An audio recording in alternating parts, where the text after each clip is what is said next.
C'era grande curiosità a Teggiano per Michele Fazio, che quest'anno per la prima volta interpretava l'impegnativo ruolo del principe Antonello Sanseverino nella kermesse medievale alla tavola della principessa Costanza, al via ieri a Teggiano. Emozione a mille per Michele, originario di Sala Consilina, tranquillizzato dalla rassicurante presenza della brava e carismatica Cinzia Innelli Costanza e ritoccato dalla vera consorte Concetta Maria, che ne ha seguito passo passo la performance.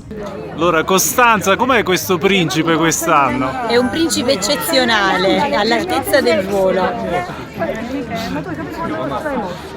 Principe, che emozione! Madonna, principe, se ne L'ho scelta come moglie. Mamma, quanto bello.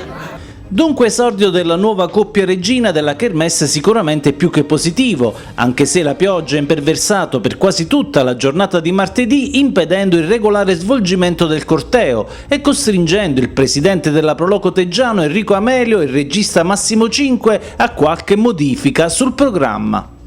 Quest'anno c'è stata questa piccola defiance climatica che stiamo cercando di risolvere, nel senso che gli spettacoli saranno garantiti e le taverne funzioneranno regolarmente. C'è solo il piccolo problema dell'uscita del corteo che, viste le condizioni climatiche, si è deciso di non farlo uscire, anche per non rischiare di rovinare gli abiti, che sono molto preziosi, e quindi garantire le uscite di domani e di dopodomani.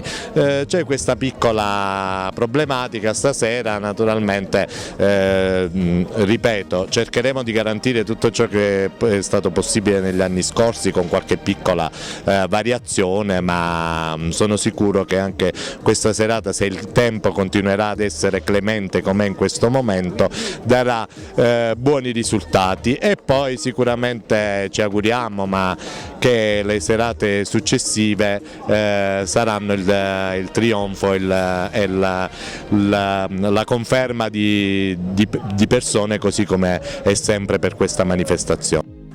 Eccolo qui, il regista Massimo Cinque, impegnatissimo a rimediare ai guai del maltempo. Vabbè, questo purtroppo è così, ma noi siamo forti, andiamo anche contro il maltempo, quindi lo spettacolo lo stiamo organizzando ora che Giove Pluvio ci ha lasciato un pochino di respiro. In questo momento adesso facciamo lo spettacolo, partiranno gli archibugieri di Salvatore Senatore, poi gli sbandieratori di Teggiano, quelli di Firenze, le tamburine di Teggiano, quindi una parte dello spettacolo è salvaguardato. Lo facciamo come saranno salvaguardate le taverne per questa sera e soprattutto l'assalto al castello.